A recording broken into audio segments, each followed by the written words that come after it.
কোরআনে পাকের তেলাওয়াতের মধ্যে আল্লাহ পাক রব্বুল আলামিন সেই মাহাত্ম্য রেখেছেন, সেই তাৎপর্য রেখেছেন। আমরা তাফসীর, হাদিস, তাফসীর এবং সিয়ারুস সাহাবা, সাহাবায়ে কেরামের জীবনীতে তার অসংখ্য দৃষ্টান্ত খুঁজে পাই। আবু বকর সিদ্দিক রাদিয়াল্লাহু তাআলা আনহুর জীবনীতে ইতিহাসের কিতাবে একটি ঘটনা লিপিবদ্ধ হয়। হযরত আবু বকর রাদিয়াল্লাহু আনহু একবার তিনি মক্কা ছেড়ে চলে যাচ্ছেন। পথিমধ্যে আরবের একজন প্রভাবশালী গোত্রীয় নেতা, প্রধান ইবনু দাগিনাহ তার নাম, তার সঙ্গে দেখা। ইবনু দাগিনা জিজ্ঞাসা করলেন, আবু বকর কোথায় যাও? তিনি বললেন যে মক্কায় আর আমার থাকার উপায় নেই। মক্কার মানুষ আমাকে চরম উত্ত্যক্ত করেছে, আমাকে অনেক আমার অমর্যাদা করেছে, আমার উপর নির্যাতন চালিয়েছে, কাজে আমি আর মক্কায় থাকবো না, আমি মক্কা ছেড়ে চলে যাচ্ছি।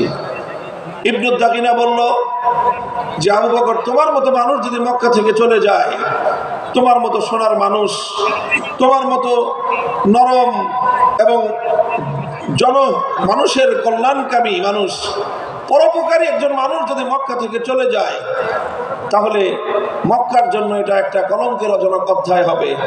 আরবের লোকেরা বলবে যে মক্কার মানুষ ভালো না, আবু বকরের মতো একজন সোনার মানুষ তাদের সাথে থাকতে পারে না। সুতরাং তোমার মক্কা ছেড়ে চলে যাওয়া চলবে না, তুমি আমার সাথে চলো। আমি দায়িত্ব গ্রহণ করছি যে মক্কায় তোমাকে কেউ কোনো ধরনের ডিস্টার্ব করবে না, তোমাকে কেউ উৎপাত করবে না, আমি তার দায়িত্ব নিচ্ছি। ইবনু দাগিনা আবু বকর সিদ্দিক রাদিয়াল্লাহু তাআলা আনহুকে নিয়ে মক্কায় আসে। মক্কার লোকজনদেরকে ডাক দিয়ে বলে, তোমরা আবু বকরের সঙ্গে কেন দুর্ব্যবহার করো? কেন তোমরা আবু বকরকে উত্ত্যক্ত করো? কেন তার উপর নির্যাতন চালাও? আবু বকর যদি তোমাদের মক্কা ছেড়ে চলে যায়, সেটা হবে মক্কার মানুষের জন্য, মক্কার জন্য চরম অসম্মানের একটা বিষয়, মক্কার বাসীর জন্য এটা হবে একটা বদনামের কারণ।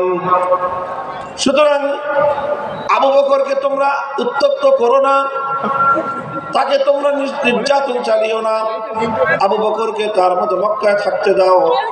কারণ আবু বকর তো কোনো মানুষের ক্ষতি করে না, মানুষের কল্যাণ করে। নিজে আহার না খেয়ে অনাহারে মানুষের মুখে আহার তুলে দেয়, মানুষের সে কল্যাণ সাধন করে।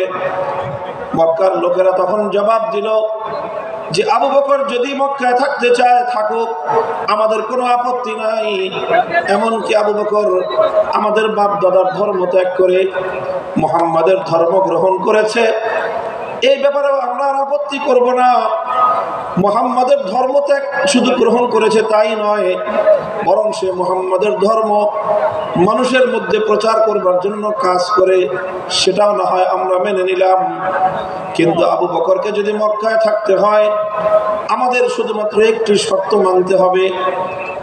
আবু বকর আল্লাহর কোরআনের তেলাওয়াত করে, কালামুল্লাহ শরীফের তেলাওয়াত করে, সে তেলাওয়াত করুক, সেটাতেও আমরা বাধা দিব না।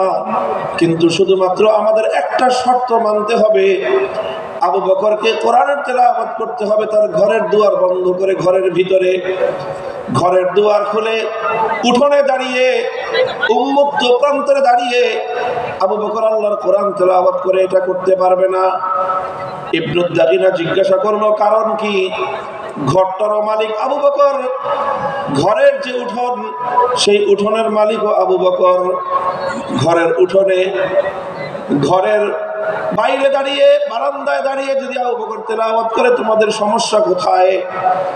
মক্কার লোকেরা তখন জবাব দিল যে আবু বকর যখন ঘরের বাইরে উন্মুক্ত উঠোনে দাঁড়িয়ে আবেগ মাখা কণ্ঠে আল্লাহর কোরআনে পাকের তেলাওয়াত করতে থাকে, তখন আবু বকর সিদ্দিকের এই কোরআনের তেলাওয়াত এটা মন্ত্রমুগ্ধের মতো, এটা চুম্বকের মতো আমাদের মানুষগুলোকে আকর্ষণ করতে থাকে।